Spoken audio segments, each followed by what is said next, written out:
پەنابەرانی ئەفغانستانی قوربانیانی بێدەنجی شەڕ هەڵاواردن و بێدەرەتانی. شەڕ تەنیا شارەکان وێران ناکات، بەڵکو سنوورەکانی ئەخلاقیش تێک دەڕوخێنێت. لە بارودۆخی شەڕدا یەکەم قوربانیەکان هەمیشە ئەو کەسانن کە پێشوەختە لە کەمای بەرگریکردن لە خۆیان بێبەش بوون.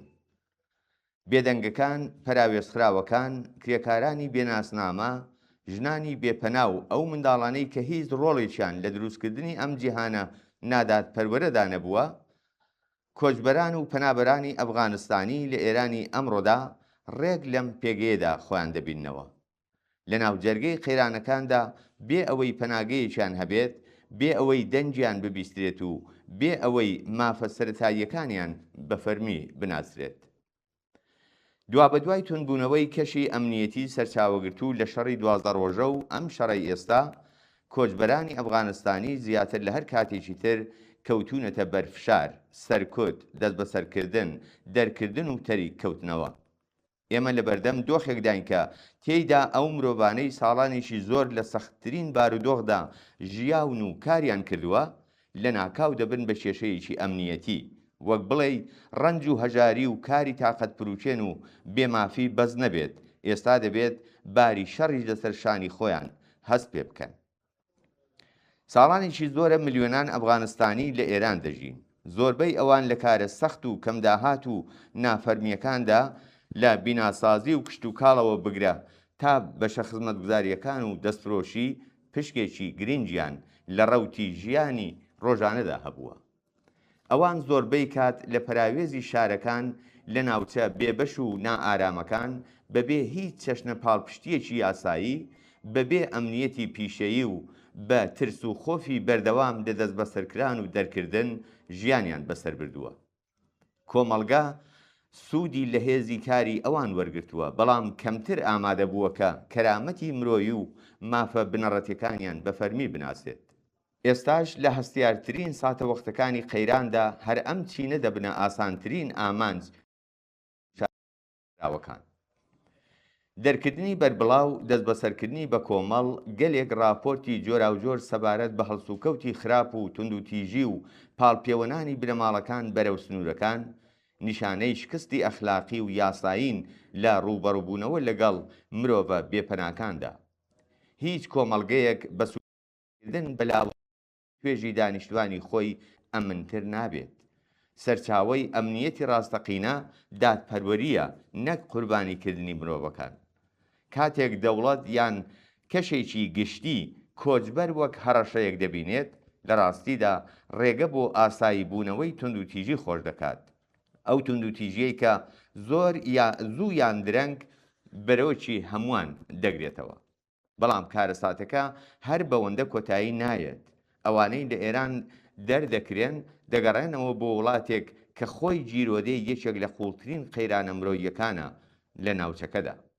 ئەفغانستانی ئەمڕۆ لەگەڵ هەژاریەکی گشتگیر، داڕمانی خزمەتگوزاریە گشتیەکان، برسێتی، نائارامی و بێبەشبوون لە سەرەتاییترین مافە مرۆییەکان دەست و پەنجە نەرم دەکات.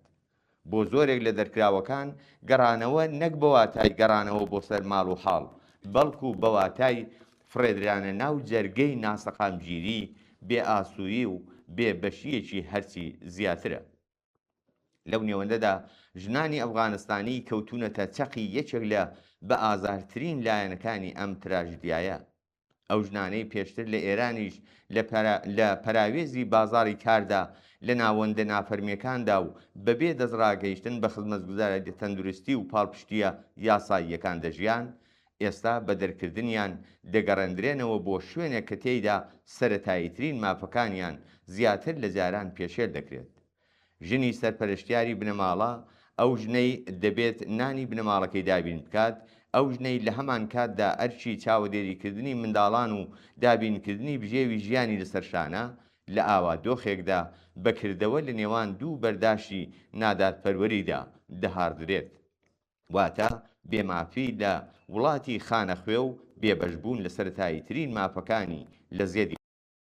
ئەم واقعیەتە سەبارەت بە ژنانی کۆچبەری ئەفغانستانی شێوەیەکی هەرە بەرچاوی ستەمی جێندەریە لەسەر بەستێنی کۆچ و شەڕدا. منداڵانی کۆچبەری ئەفغانستانیش لەم تونند و تیژیە فرە چەشنە بێبەش نەکراون. زۆرێک لەوان پێشتریش لە پەروەردەیەکی بەردەوام، ئاسایشی دەرونی و قۆناغی منداڵیەکی ئاسایی بێبەش بوون. ژمارەیەکی زۆریان پەرچێشی ناو بازاڕی کارە سەخت و دژوارەکان کراون، کەوتونەتە بەرچەوسانەوە و داهاتوویان بۆتە قوربانی هەژاری و ناسەقامگیری. ئێستا ئەم منداڵانە بە دەست بەسەرکردن، گواستنەوەی زۆرەملێ، دابڕان لە بنەماڵە، دەرکردن و گەڕانەوە بۆ ژینگەیەکی نائارام جارێکی تر سەزا دەدرێن. ئەوان سزا دەدرێن تەنیا لەبەر ئەوەی لاوااسترن. هیچ وێنەیەکی نادات پەروەری لەوە هەژێنتر نییە کە منداڵێک ببێتە قوربانی بڕیارگەلێکی کە هیچ ڕۆڵێکی تیاندا نەبووە. کۆچبەرانی ئەفغانستانی دادێت دەرەنجامی یەکگرتنی سێ قەیرانی هاوکاتە: قەیرانی شەڕ و ئەمنیەتیکردنی کەشەکە، هەژاری و چەوسانەوەی درێژخایەن و هەڵاواردنی یاسایی و کۆمەڵایەتی. ئەم سێ قەیرانە وێرانکەرە ژیانی کۆچبەرانی لە هەموو لایەکەوە گەمارۆداوە. بەردەوامی ئەم دۆخە بێپەناکردنی ڕێکخراوی ئەو مرۆڤانەیە کە پێشتریش ئازار چێشت و بێ پشت و پەنا بوون. بێدەنگبوون لەمەڕ ئەم ڕاستیە کارێکی دروست نییە. بەرگریکردن لە پەنابەرانی ئەفغانستانی هەڵبژاردەیەکی ئەخلاقی لاوەکی یان کارێکی تەنیا خێرخوازی نییە، بەڵکو ئەم بەرگریە تاقیکردنەوەی مرۆڤایەتی و پێوەری پابەندبوونی ئێمەیە بە سەرەتاییترین بنەماکانی مافی مرۆڤ. دەبێت پاڵپشتی لە ناوەندە فریاگوزاریەکان و داکۆچیکاران لە مافی پەنابەران بکرێت. دەبێت مێدیاکان ناچار بکرێن بێدەنگی بشکێنن. دەبێت داوا لە دەوڵەتەکان و ناوەندە نێودەوڵەتەکان بکرێت کە بە ئەرکەکانی خۆیان بەرامبەر بە قەدەغەی دەرکردنی زۆرەملێ پاڵپشتی لە منداڵان و پاراستنی ژنان و بنەماڵە ئازار چێشتوەکان هەڵبستن. کۆچبەرانی ئەفغانستانی کێشە نین، ئەوان مرۆڤن، هاوسێن، کرێکارن، دایکن، منداڵن و شایستەی ژیانێکی باشترن لە جیهانێکدا کە شەڕ هەموو ڕۆژێک سنوورێکی نوێ دەبەزێنێت. تەنیا شتێکی کە دەتوانێت ئێمە لە داڕمانی تەواوی ئەخلاقی بپارێزێت بریتیە لە پێداگری لەسەر هاوپشتی مرۆیی.